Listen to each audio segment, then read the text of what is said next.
जय श्री राम दोस्तों। तो सबसे पहले आज मैं अपने आप को अपना बर्थडे विश करने वाली हूँ, क्योंकि मेरे को जब मैं छोटी थी ना, तो मुझे सबसे ज़्यादा वेट रहता था अपने बर्थडे का। मुझे कोई विश करे ना करे, लेकिन मैं खुद को बहुत पैम्पर करती थी। मैं अपने लिए इवन कार्ड भी बनाती थी, हैप्पी बर्थडे टू मी वाला। और पैम्पर आजकल के टाइम में और हमारे टाइम में बहुत फ़र्क होता है पैम्पर करने का। कि मैं वो सारी चीज़ें करती थी जो मुझे खाने में पसंद थी, मैं सब कुछ खाती थी। और जो काम मुझे करना पसंद था, जैसे मुझे ड्राइंग करना अच्छा लगता है, सॉरी, तो ऐसे लगता है ना कि बस टाइम में धीरे धीरे धीरे करके हाथ से निकल रहा है। और कहानी शुरू होती है वहाँ से जहाँ सपने छोटे थे और खुशियाँ बेहिसाब थी। वो बेपरवाह सा बचपन, मासूम सी शरारतें। हाँ, फिर आया स्कूल का बस्ता और दोस्तों का साथ। कॉलेज की उन गलियों ने मुझे खुद से मिलवाया और सिखाया कि मेहनत और यादें ही असली कमाई हैं। हर एक स्टेप पे ज़िंदगी हमें कुछ ना कुछ सिखा रही होती है, चाहे वो इंसान हो, चाहे वो हमारे साथ अच्छा करे बुरा करे। बहुत कुछ सीखा है आज तक, जब तक ज़िंदगी जी है अभी तक की। इसमें बहुत सारे उतार चढ़ाव ज़िंदगी में आए हैं। खैर, अभी चढ़ाव तो बहुत रेयर आए हैं, उतार ही आ रहे हैं, बट मैं फिर भी प्रिपेयर हो रही हूँ हर चीज़ के लिए।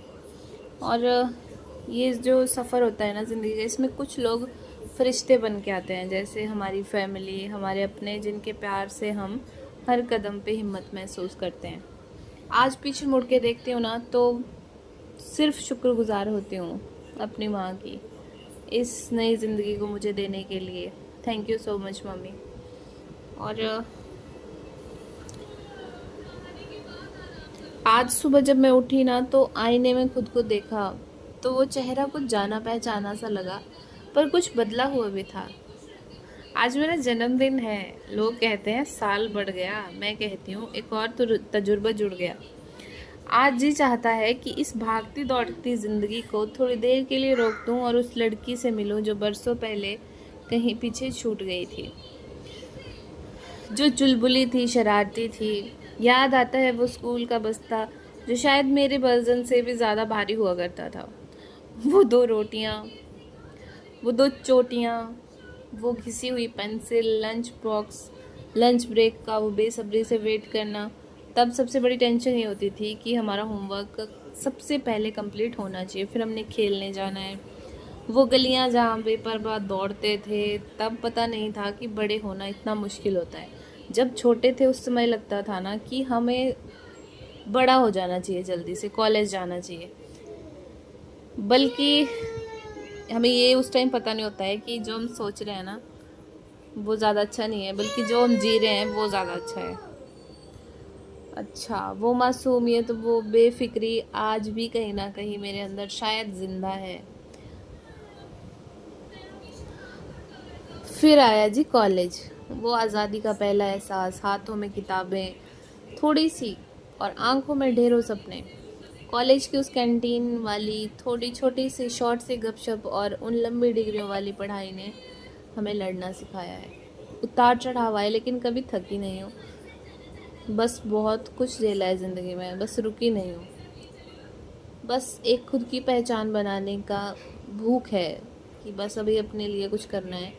वो दौर था खुद को तराशने का, गलतियाँ करने का और उन गलतियों से सीख कर आगे बढ़ने का। आज मैं जो भी हूँ, अपनी माँ की वजह से हूँ, जिसने मुझे यहाँ तक पहुँचने में बहुत मदद की है।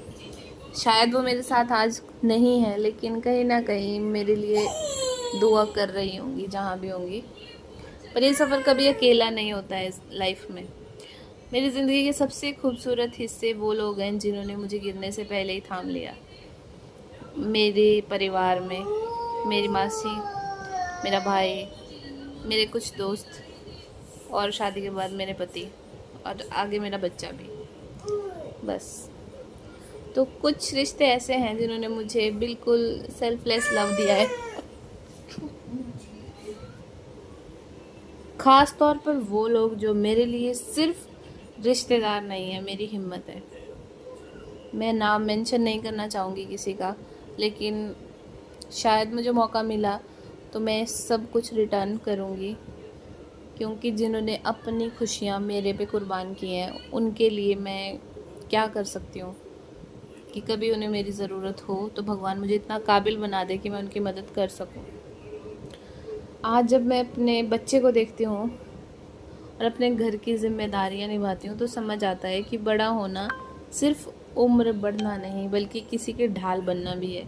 इन लोगों के बिना ज़िंदगी सच में अधूरी होती है और कहानी भी अधूरी होती है।